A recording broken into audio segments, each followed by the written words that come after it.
നമസ്കാരം. Science and technology മ്യൂസിയത്തിലെ 4ാമത്തെ എപ്പിസോഡിലേക്ക് സ്വാഗതം. താപവൈദ്യുത പ്രവാഹം എങ്ങനെ ഉണ്ടാക്കാം, അതായത് പെറ്റ്ലിയർ മോഡുകൾ. അതൊരു സെമി കണ്ടക്ടർ ഉപകരണമാണ്. അതൊരു താപവൈദ്യുത ഉപകരണമാണ്. ഒരു സെമി കണ്ടക്ടർ ഉപകരണമാണ് ശരിക്കും അത്. ആ സെമി കണ്ടക്ടറിലേക്ക് വൈദ്യുതി പ്രവഹിക്കുമ്പോൾ സെമി കണ്ടക്ടറിൻ്റെ ഇരുവശങ്ങളിലുമായി ഉണ്ടാകുന്ന താപവ്യത്യാസമാണ്. ആ താപവ്യത്യാസം എന്ന് പറയുന്നത് വലിയ വ്യത്യാസമാണ്. ഒരു സൈഡ് നല്ല തണുപ്പാണെങ്കിൽ മറ്റൊരു സൈഡ് നല്ല ചൂടുമായിരിക്കും. ഇത് പെറ്റ്ലിയർ എഫക്റ്റ് എന്ന് പറയുന്നത്. ഈ പെറ്റ്ലിയർ എഫക്റ്റാണ് താപവൈദ്യുത പ്രവാഹത്തിൻ്റെ അടിസ്ഥാനമായ തത്വം.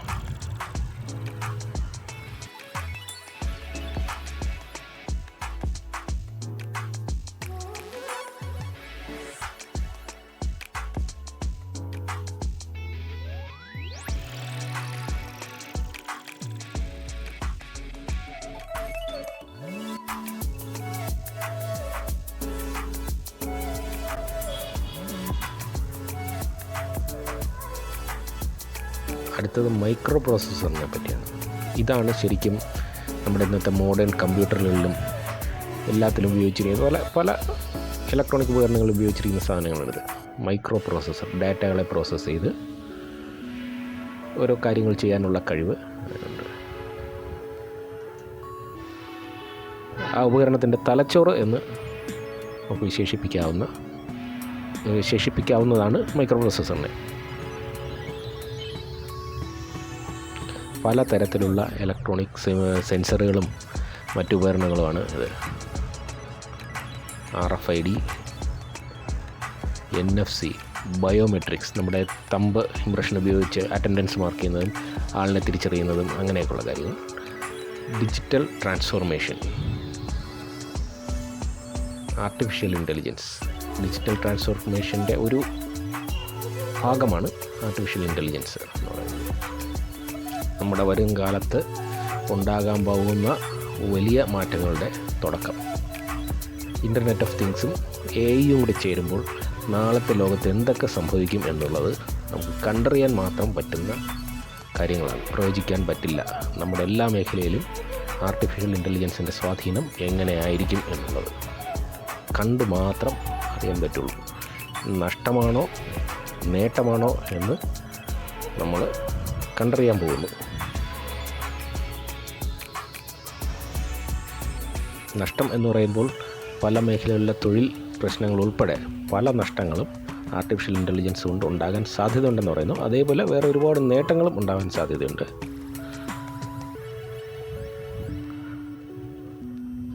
ഇനി ലോജിക് ഗേറ്റുകളെ പറ്റിയുള്ള, അതായത് ഡിജിറ്റൽ ഇലക്ട്രോണിക്സിൻ്റെ അടിസ്ഥാനം.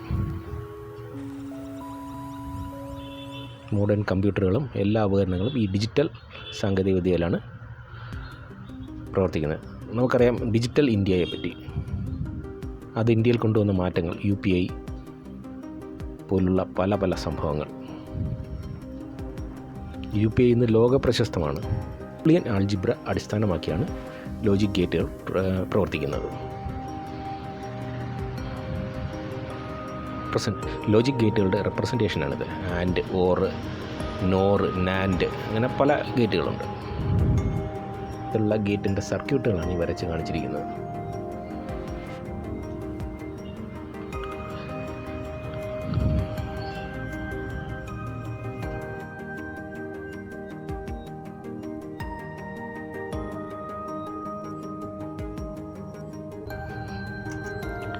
വാർത്താവിനിമയ മേഖലയിലുണ്ടായ വിപ്ലവകരമായ മാറ്റങ്ങളെപ്പറ്റിയാണ് ഈ സെക്ഷനിൽ കാണിച്ചിരിക്കുന്നത്.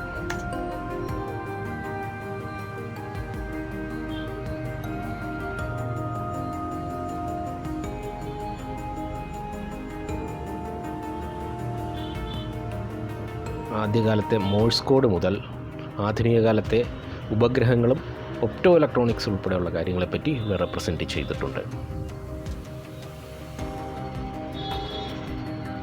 ഇത് ഒരു റേഡിയോയുടെ സർക്യൂട്ടും അതിൽ വരുന്ന കമ്പോണൻസ്, അതാത് സ്ഥലങ്ങളിൽ കമ്പോണൻസുകൾ തന്നെ വെച്ച് പ്രദർശിപ്പിച്ചിരിക്കുന്നതാണ്. പഴയ valve radio.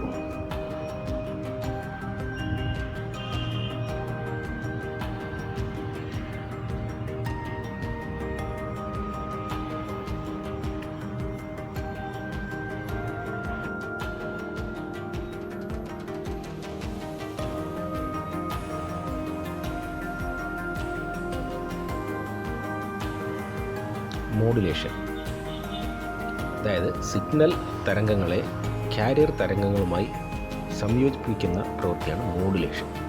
AM, FM, amplitude modulation, frequency modulation, ഇങ്ങനെ 2 ടൈപ്പ് മോഡുലേഷൻ ഉണ്ട്.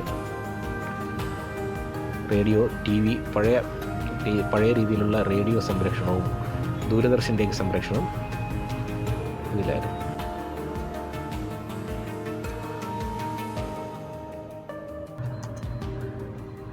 ടൈം ലൈൻ ഓഫ് റേഡിയോ, റേഡിയോയ്ക്കുണ്ടായ മാറ്റങ്ങൾ, റേഡിയോയ്ക്കുണ്ടായ കാലാനുസൃതമായ മാറ്റങ്ങളാണ് റെപ്രസെൻ്റ് ചെയ്തിരിക്കുന്നത്. Vacuum radio, transistor radio, FM receiver, ഒരു ചിപ്പിൽ തന്നെ ഇതെല്ലാം സംയോജിപ്പിച്ചത്, ഇവയെല്ലാം ഇവിടെ റെപ്രസെൻ്റ് ചെയ്തിട്ടുണ്ട്. റേഡിയോയുടെ പ്രവർത്തന രീതി, ആൻറ്റിന റേഡിയോ സിഗ്നലിനെ പിടിച്ചെടുക്കുന്നതും ട്യൂൺ ചെയ്യുന്നതും അതിൽ നിന്ന് നമുക്ക് ആവശ്യമായ ചാനൽ, അതിൽ നിന്നും നമുക്ക് ആവശ്യമായ സ്റ്റേഷൻ ട്യൂൺ ചെയ്യുന്നതും, ആംപ്ലിഫിക്കേഷൻ, അതിൽ നിന്ന് ഡീമോഡുലേഷൻ ചെയ്യുന്നു, പിന്നെ ഔട്ട്പുട്ട് സ്പീക്കറിലൂടെ ആംപ്ലിഫൈ ചെയ്ത് സ്പീക്കറിലൂടെ ഔട്ട്പുട്ട് തരുന്നു. ഇത് റഡാറിൻ്റെ പ്രവർത്തന രീതിയാണ്. Radar, radio detection and ranging, radio തരംഗങ്ങൾ ഉപയോഗിച്ച് പറക്കുന്ന വസ്തുക്കളുടെ ദൂരവും ദിശയും മനസ്സിലാക്കുന്നതിനുള്ള ഉപകരണമാണ് റഡാർ. എയർപോർട്ടുകളിലെ ATCA നിന്നും വിമാനങ്ങളെ നിയന്ത്രിക്കുന്നത് റഡാറുകൾ ഉപയോഗിച്ചാണ്.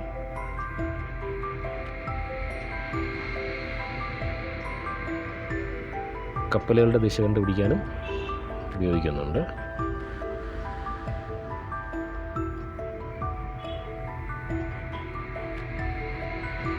സാറ്റലൈറ്റുകളെയും ഈ കാര്യത്തിനായിട്ട് നമ്മൾ ഉപയോഗിക്കുന്നുണ്ട്.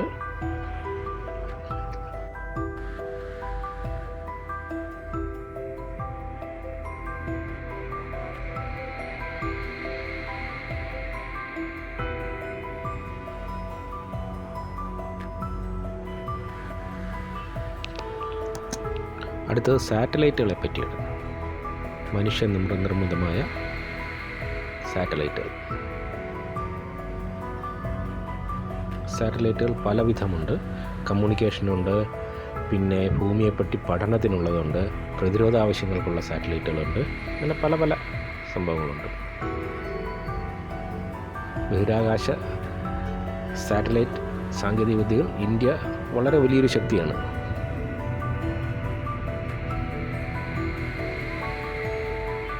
ലോകത്തെ ഏറ്റവും മുന്നിൽ നിൽക്കുന്ന രാജ്യങ്ങളിലൊന്നാണ് നമ്മൾ.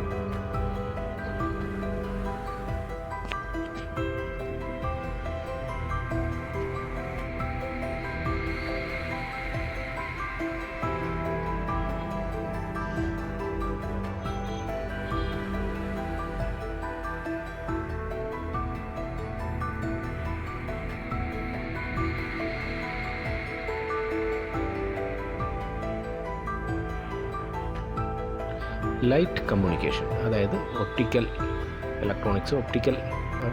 ഒപ്റ്റിക്കൽ കേബിളുകൾ വഴിയുള്ള കമ്മ്യൂണിക്കേഷനാണ് ഇതിൽ വരുന്നത്. ഒപ്റ്റിക്കൽ കേബിളുകൾ വഴി ലൈറ്റിൻ്റെ ലോസ് വളരെയധികം കുറച്ച് വളരെയധികം ദൂരത്തേക്ക് വളരെ ആക്യുറേറ്റായിട്ട് കമ്മ്യൂണിക്കേറ്റ് ചെയ്യാൻ പറ്റും.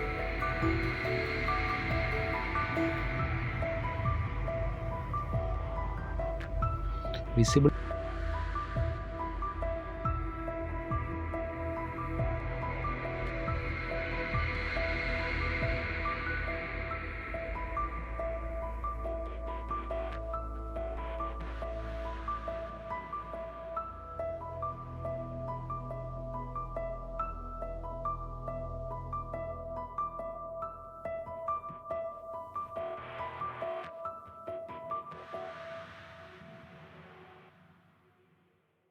ലൈറ്റ് കമ്മ്യൂണിക്കേഷൻ്റെ മറ്റൊരു രൂപമാണ് നമ്മുടെ ലൈറ്റ് ഹൗസുകൾ. 2 ലൈറ്റ് ഹൗസുകൾ തമ്മിലോ അല്ലെങ്കിൽ കടലിൻ്റെ നേരെ തിരിച്ചു വച്ചിരിക്കുന്ന ലൈറ്റ് ഹൗസ് ഉപയോഗിച്ച് കപ്പലുകളുമായിട്ടും കമ്മ്യൂണിക്കേറ്റ് ചെയ്യാൻ പറ്റും.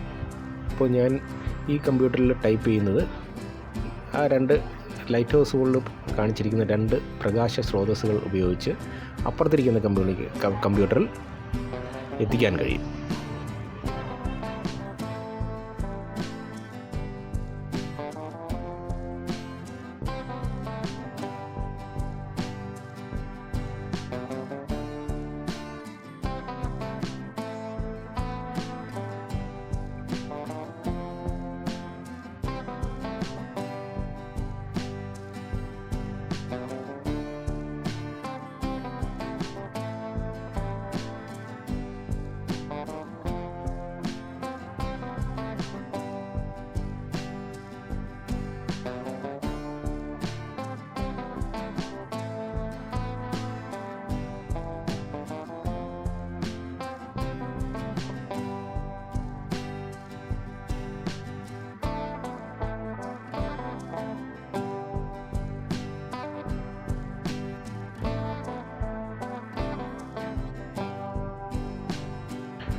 ഇലക്ട്രോണിക്സ് ഇൻസൈഡ് ഹ്യൂമൻ ബോഡി, അതായത് നമ്മുടെ ശരീരത്തിനകത്ത് ഉപയോഗിക്കാൻ പറ്റുന്ന ഇലക്ട്രോണിക് ഉപകരണങ്ങൾ.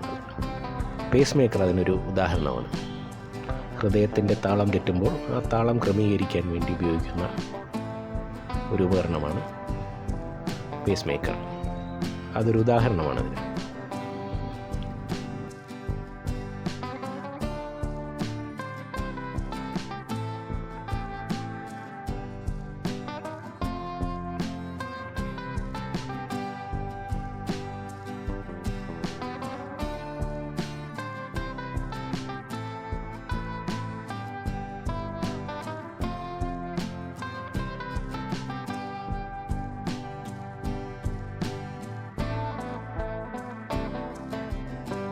നാനോ ബോട്ടുകൾ, നമ്മുടെ ശരീരത്തിനകത്തേക്ക് കടത്തിവിടാൻ പറ്റുന്ന ചെറിയ റോബോട്ടുകളാണ് നാനോ ബോട്ടുകൾ. ആ മേഖലയിലേക്ക് റിസർച്ച് നടക്കുന്നേ ഉള്ളൂ. ബാറ്ററിക്ക് ഒരവസാനമാകും എന്നാണ് ഇതിലവർ പറഞ്ഞിരിക്കുന്നത്.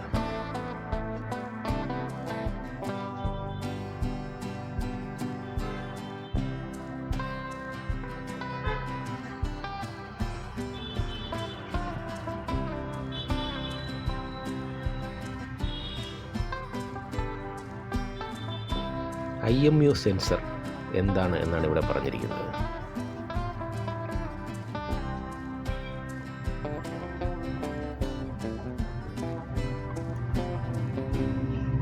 ഇനർഷ്യൽ മെഷർമെൻറ്റ് യൂണിറ്റ്,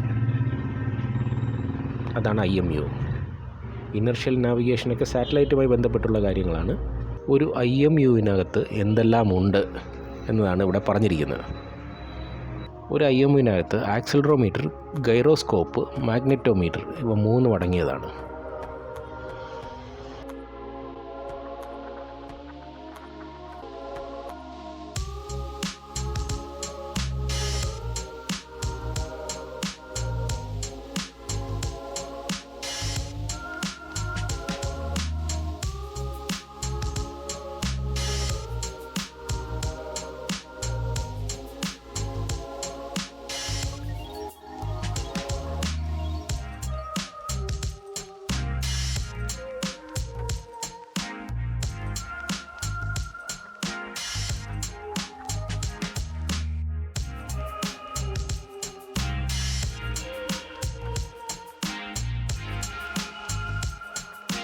ഫോണിലൊക്കെ IMU ഉപയോഗിക്കുന്നുണ്ട്.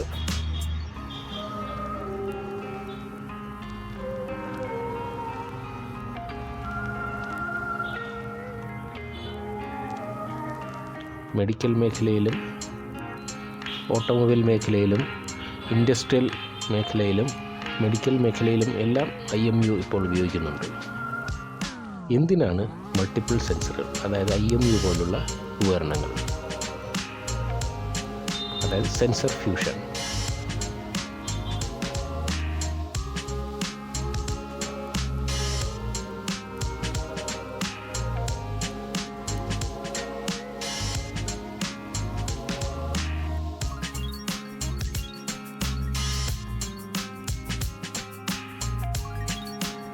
Electronics in automobiles. സെൻസർ ഫ്യൂഷൻ്റെ ഒരു ഉദാഹരണമാണ് ഓട്ടോമൊബൈലുകളിലെ ഇലക്ട്രോണിക് സംവിധാനങ്ങൾ.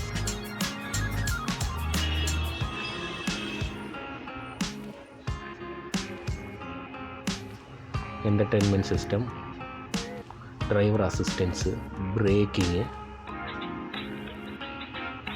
എൻജിൻ കൺട്രോള്, അങ്ങനെ പല കാര്യങ്ങൾക്കും സെൻസറുകൾ ഉപയോഗിക്കുന്നുണ്ട് ഇപ്പോഴത്തെ ആധുനിക വാഹനങ്ങളിൽ.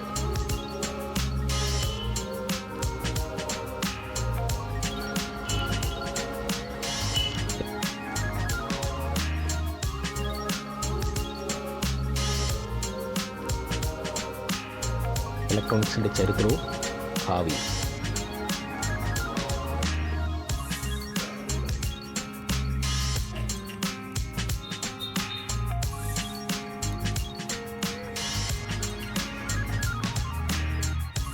മോതിരത്തിൽ തന്നെ സെൻസറുകളും മറ്റും വയ്ക്കുന്നതിൻ്റെ ഒരു പ്രതീകമാണ് കാണിച്ചിട്ടുള്ളത്. 1890 ഇലക്ട്രോൺ കണ്ടുപിടിക്കുന്നു. അവിടം തൊട്ട് ഇങ്ങോട്ടുള്ള നാൾ വഴികളാണ് ഈ കാണിച്ചിരിക്കുന്നത്.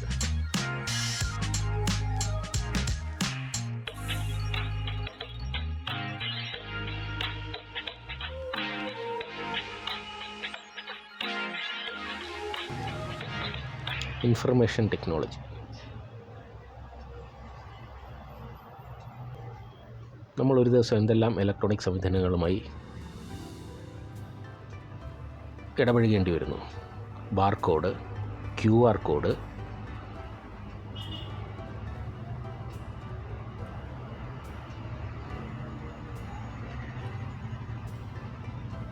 നമ്മുടെ UPI, ഇതെല്ലാം. അടുത്തത് പ്രോഗ്രാമിങ്ങിനെ പറ്റിയാണ്. കമ്പ്യൂട്ടറിൻ്റെയും മൈക്രോ കൺട്രോളറുകൾ ഇതിനെയൊക്കെ പ്രോഗ്രാം ചെയ്യുന്നതിനെ പറ്റിയാണ്.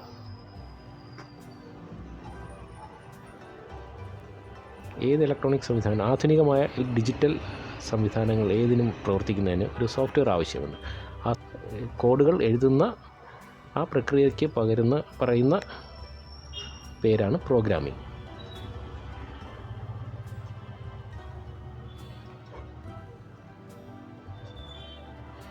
മൈക്രോ കൺട്രോളറുകൾ.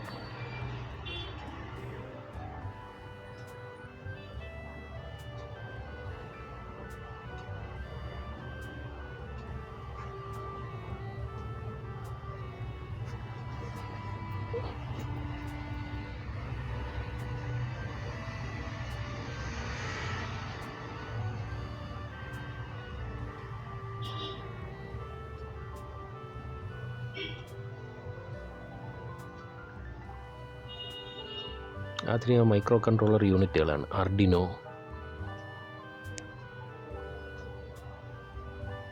പിന്നെ റാസ്ബെറി പി തുടങ്ങിയവയൊക്കെയാണ് ഈ കാണിച്ചിരിക്കുന്നത്.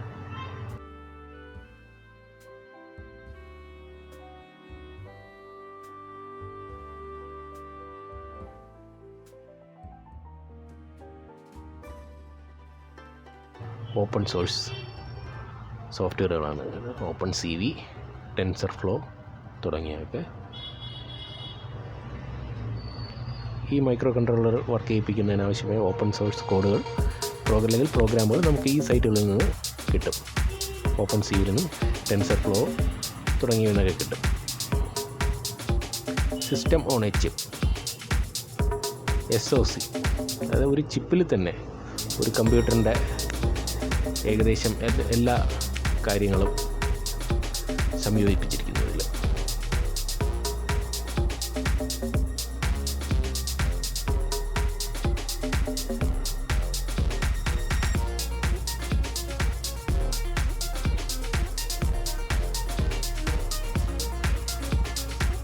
സ്കൈ ഈസ് ദി ലിമിറ്റ് എന്ന് പറയുന്ന പോലെ transistor size is the limit. ഇവിടെ ട്രാൻസിസ്റ്ററിൻ്റെ സൈസ് ചെറുതായി വരികയാണ്. അതിനനുസരിച്ച് ആ എക്യുപ്മെൻറ്റിൻ്റെ എഫിഷ്യൻസി കൂട്ടി വരാനും കഴിയും.